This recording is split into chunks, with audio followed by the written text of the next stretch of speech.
சொல்லுங்க தம்பி, என்ன ப்ராப்ளம்? டாக்டர், மொட்டை அடிச்சுட்டு ரஜினி மாதிரி என்ன பண்ணாதீங்க. தம்பிக்கு மட்டும் மனசுல நாகார்ஜுனான்னு நினைப்பா.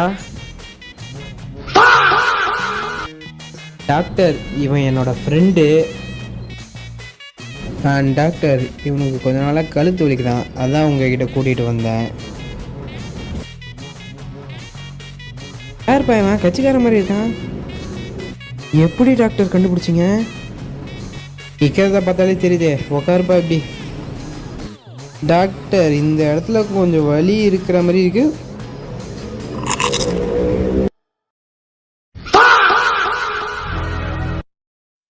என்ன டாக்டர், கழுத்து தொங்கிடுச்சு? ஏய், நீ நினைக்கிற மாதிரினா இல்லைப்பா, அவன் சீக்கிரம் வந்துச்சிருவான். வாப்பா, உனக்கு ஒரு ட்ரீட்மெண்ட் கொடுக்குறேன். நர்ஸ், இங்கே ஒரு பேஷண்ட் தப்பிச்சு போகிறாரு பாருங்க. இல்லை டாக்டர், நான் போயிட்டு வரேன். காசு உங்களுக்கு ஜிபேயில் அனுப்பிச்சி விட்றேன். அதனால பாய் பாய். யாய் கதை தரடா. யாய் யாய் வாப்பா, நான் உனக்கு ஒரு ட்ரீட்மெண்ட் பண்ணுறேன். வாப்பா.